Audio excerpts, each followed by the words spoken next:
Good morning students, स्वागत है आप सबका। BA part second political science paper second. और जो टॉपिक हम लोग पढ़ रहे हैं आजकल वो है भारत शासन अधिनियम 1935। उसमें आज हम पढ़ेंगे भारत शासन अधिनियम 1935 की विशेषताएं। कल हमने उन परिस्थितियों को समझने का प्रयास किया था जिन परिस्थितियों में इस अधिनियम को ब्रिटिश पार्लियामेंट द्वारा पारित किया गया था। आज हम इन सब विशेषताओं की चर्चा करेंगे। सबसे पहले विस्तृत प्रलेख। बहुत बड़ा डॉक्यूमेंट था ये। जैसे हमारे संविधान के बारे में कहा जाता है कि दुनिया का सबसे बड़ा संविधान है, वैसे ही ये संविधान, ये जो अधिनियम था, ये भी बड़ा बल्कि था, बहुत बड़ा था। जैसा मैंने लिखा है 321 अनुच्छेद थे और 10 परिशिष्ट थे, जिसको हम अनुसूचियाँ कहते हैं आजकल। वो 10 अनुसूचियाँ इसमें थी, परिशिष्ट कहा गया था उनको, एनेक्सर्स कहा गया था। तो ये बड़ा विस्तृत प्रलेख था कुल मिला के। और कारण यही था कि इसमें बहुत एक तो संघीय व्यवस्था का निरूपण किया गया था, और संघीय व्यवस्था में भी बहुत सारे रिजर्व और हस्तांतरित शक्तियों का वर्णन था। और सरकार के भी 3 स्तर थे। एक भारत में प्रांत थे, उसके बाद संघ था, और एक लंदन की में भारत का जो भारत सचिव हुआ करता था, वो उसके कार्य का वर्णन था। यानी बहुत कुछ इसमें शामिल था, कहने का मतलब। इस कारण बहुत बल्कि डॉक्यूमेंट था ये, और ये इसने हमारे संविधान को भी प्रभावित किया किसी न किसी रूप में, क्योंकि हमारा संविधान बहुत सारी चीज़ें इससे ग्रहण करता है, तो हमारा संविधान भी बहुत विस्तृत हो गया। दूसरी बात, ब्रिटिश संसद की सर्वोच्चता पहले की तरह कायम रही इस अधिनियम के बाद भी।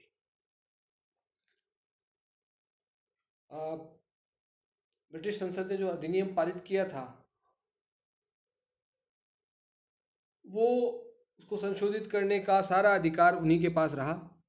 और ब्रिटिश संसद ने जो शक्तियां थी वो पहले की तरह उसकी बनी रही, कोई कमी नहीं हुई उसमें। भारत सचिव की शक्तियों में ज़रूर कुछ कमी सिद्धांत हुई, लेकिन व्यवहार में वो भी नहीं हुई। इस अधिनियम के द्वारा जो भी भारत सरकार और राज्य सरकार, प्रांतीय सरकारों के पास जो शक्तियां थी, उनको क्राउन को ट्रांसफ़र कर दिया गया, सम्राट को ट्रांसफ़र कर दिया गया। और सम्राट की सारी शक्तियां आपको पता है कि संसद के हाथ में रहती। तो इस प्रकार से संसद की संप्रभुता या सर्वोच्चता पूर्ववत कायम रही। तीसरी बात, भारत परिषद का अंत। सन 1858 में एक भारत परिषद बनाई गई थी भारत सचिव के अधीन, जो भारत संबंधी मामलों को देखती थी। भारत सचिव माने एक प्रकार एक मंत्री था ब्रिटिश कैबिनेट का, जो भारत के मामले देखता था, और उसकी सलाह के लिए एक भारत परिषद हुआ करती थी। पहले जो है उसका जो खर्चा है वो भारत सरकार द्वारा उठाया जाता था, भारत के राजकोष से व्यय किया जाता था। लेकिन बाद में इसको 1919 के अधिनियम से ब्रिटिश निधि पर भारित बना दिया गया था। ये तो मैं बता चुका हूँ आपको पिछले लेक्चर में।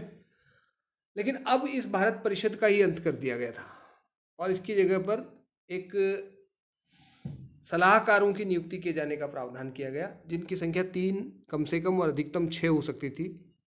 इनमें से आधे ऐसे लोगों को होना था जो भारत में कम से कम रह चुके हों, 10 साल तक रह चुके हों। और जो भारत सचिव था, उसको इनकी परामर्श से काम करना था, ऐसा प्रावधान इसमें था। चौथी बात, अखिल भारतीय संघ शासन का प्रावधान। भारत में एक संघीय ढांचे की स्थापना की प्रावधान इस संविधान में, इस अधिनियम में किया गया था। ये प्रावधान किया गया कि भारत में एक संघ बनाया जाएगा, भारत को एक संघ राज्य के रूप में गठित किया जाएगा, जिसमें ब्रिटिश भारत के जो प्रांत थे वो होंगे, दूसरे जो कहे जाते थे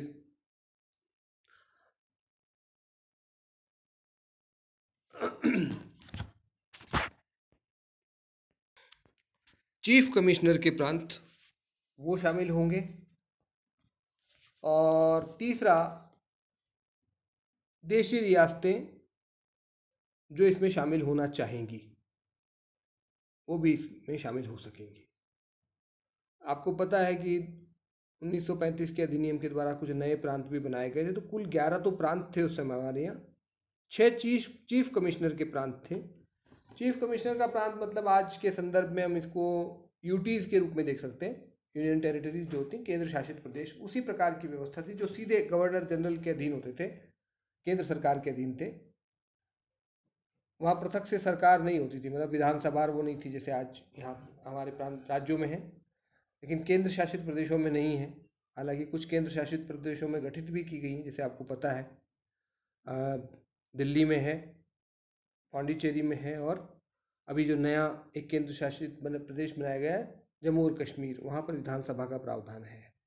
लेकिन शेष में जो है ये प्रावधान नहीं है। जैसे नया जो केंद्र शासित प्रदेश लद्दाख है उसमें विधानसभा नहीं है, तो ये भी प्रावधान इसमें था। अच्छा, इसमें ये रखा गया कि जो देशी रियासतें हैं वो एक इंस्ट्रूमेंट ऑफ एक्सेशन, विलय पत्र पर हस्ताक्षर करके इस संघ में शामिल हो सकेंगे। और देशी रियासतों के लिए मामले में ये भी तय किया गया कि जो फेडरल असेंबली में उनको सीटें दी गई हैं 104, उन 104 में से कम आधी सीटों का प्रतिनिधित्व करने वाली देशी रियासतें और आधी जनसंख्या, देशी रियासतों की आधी जनसंख्या के प्रतिनिधि जो हैं उसमें शामिल होंगे। काउंसिल ऑफ स्टेट्स में बता रहा हूँ मैं, सॉरी, फेडरल असेंबली में नहीं, काउंसिल ऑफ स्टेट्स की बात कर रहे हैं। तो काउंसिल ऑफ स्टेट यानी राज्यसभा जिसको हम आजकल कहते हैं, राज्यसभा में इनके लिए 104 सीटें तय की गई थी 260 में से।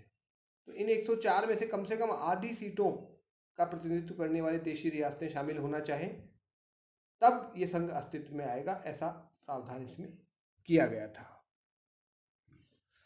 तो ये संघीय व्यवस्था का प्रावधान था जो कि वास्तव में कार्यान्वित नहीं हो पाया था, क्योंकि देशी रियासतें क्यों शामिल होना चाहती हैं इसमें, ऐसा हुआ नहीं था। वो तो आपको पता है, जब भारत स्वाधीनता मिल गई थी भारत को, भारतीय स्वाधीनता अधिनियम ब्रिटिश संसद ने पारित कर दिया था 1947 में, तब जाकर के देशी रियासतों ने विलय पत्र के माध्यम से भारत संघ में शामिल होना तय किया। तो संघीय प्रावधान लागू नहीं हुए थे, ये ध्यान रखिएगा। आपके संघ का प्रावधान किया गया था, नहीं, वो लागू नहीं हो पाया था। फिर एक केंद्र में द्वैध शासन का प्रावधान। आपको पता है कि 1919 के अधिनियम में प्रांतों में दोहरा शासन स्थापित किया गया, द्वैध शासन, यानी 2 प्रकार की कार्यपालिका थी वहां पर, एक उत्तरदायी और दूसरी अनुत्तरदायी। अब इस अधिनियम से, यानी 1935 के अधिनियम से केंद्र के स्तर पर दोहरे शासन की स्थापना की गई। यहाँ पर दोहरी कार्यपालिका बनाई गई, एक जो व्यवस्थापिका के प्रति उत्तरदायी थी और दूसरी जो गवर्नर जनरल के प्रति उत्तरदायी थी। यानी संघ शासन का जो मुखिया था वो गवर्नर जनरल था, और उसको सहायता देने के लिए, सलाह देने के लिए 2 प्रकार की परिषदों का प्रावधान था। एक काउंसिलर्स हो सकते थे जिनकी संख्या 3 रखी गई, और वो 3 काउंसिलर्स गवर्नर जनरल को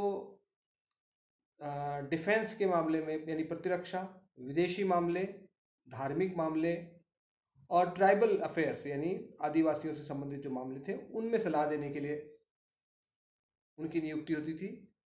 और बाकी सारे मामले जो है मंत्रियों के नियंत्रण में रखे गए, जिनकी संख्या 10 होनी थी। अधिकतम 10 मंत्रियों की नियुक्ति की जानी थी जो लेजिस्लेटिव काउंसिल या असेंबली के मेंबर होते। ऐसे 10 लोगों की नियुक्ति की जानी थी और वो सलाह देते सरकार के सामान्य मामलों में। और ये जो 3 काउंसिलर्स थे इनकी भूमिका रखी गई 4 महत्वपूर्ण मामले तथा गवर्नर जनरल के जो विशेष शक्ति उत्तरदायित्व थे उनके संदर्भ में। नेक्स्ट है सब संघीय स्तर पर सीमित शक्ति वाले द्विसदनात्मक विधानमंडल का प्रावधान। संघ के स्तर पर।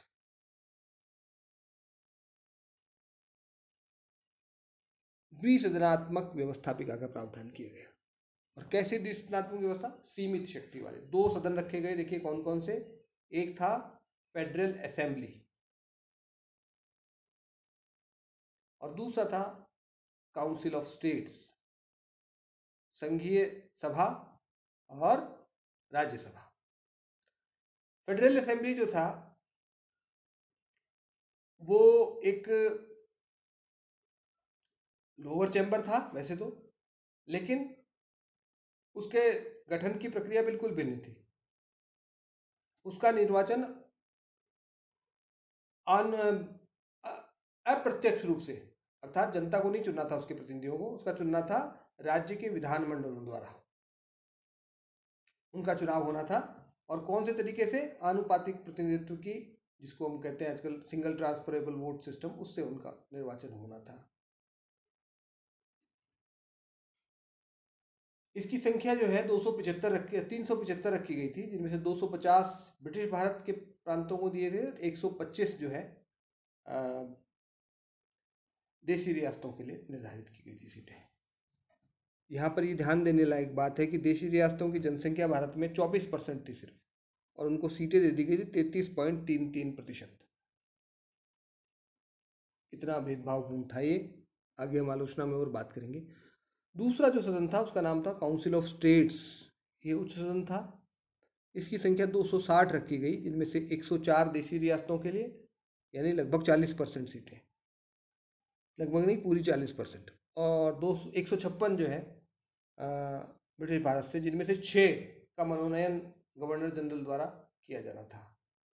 और जो देशी रियासतों के जो प्रतिनिधि रखे गए थे उनका मनोनयन होना था, वो वहाँ के शासकों द्वारा होना था। और जो काउंसिल ऑफ स्टेट्स थे उसके जो ब्रिटिश भारत से जो 150 सदस्य चुने जाने थे, उनका चुनाव जनता द्वारा किया जाना था सीमित मताधिकार के आधार पर, जिसकी चर्चा हमने की पहले। क्योंकि बहुत सीमित मताधिकार था, प्लस इसमें बड़ा ही वो सांप्रदायिक आधार पर मत की व्यवस्था रखी गई थी, जिसको हम ने देखा था मैकडोनल्ड पंचार्ट के आधार पर।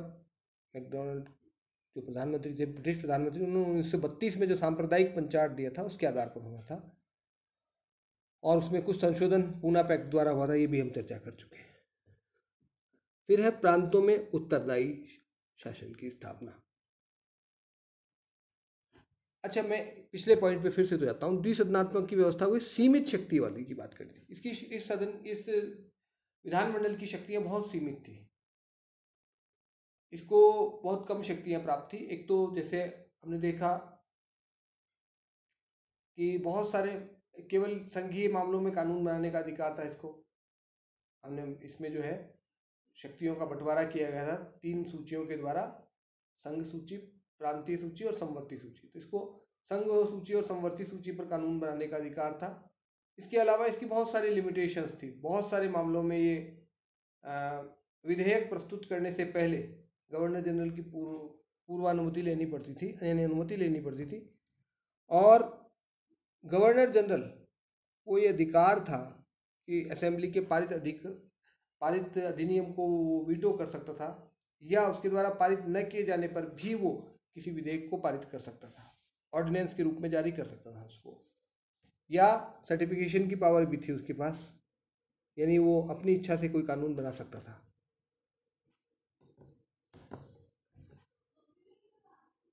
नेक्स्ट है प्रांतों में उत्तरदायी शासन की स्थापना।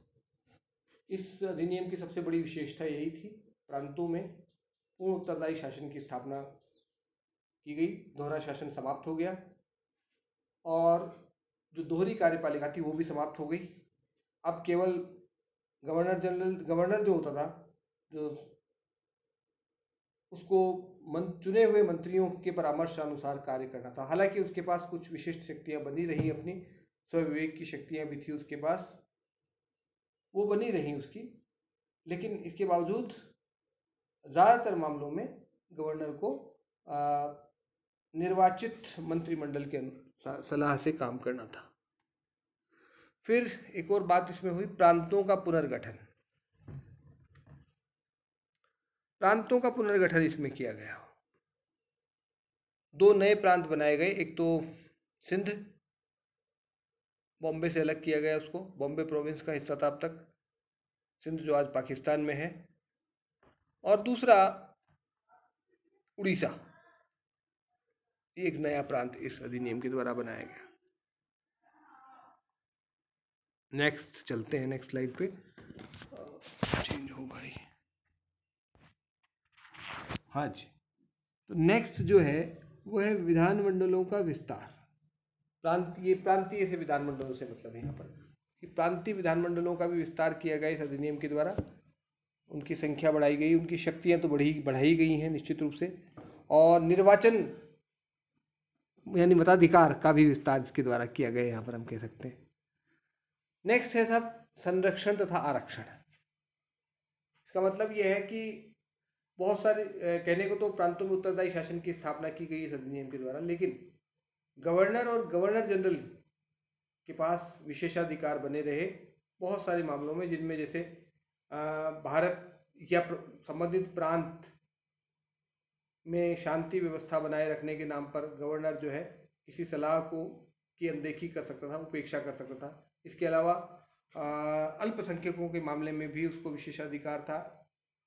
इसी प्रकार गवर्नर जनरल को भी बहुत सारे मामलों में विशेषाधिकार प्राप्त थे। तो कहने का मतलब बहुत सारे संरक्षण और आरक्षण रखे गए थे प्रांतीय उत्तरदायी शासन के बावजूद।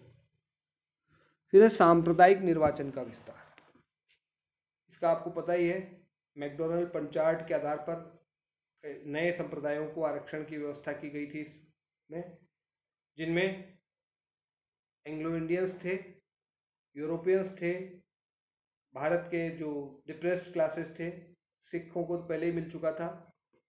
इस प्रकार से बहुत सारे नए वर्ग इसमें जोड़ दिए गए थे जिनको आरक्षण और संरक्षण मतलब विशेष मताधिकार दिया गया था।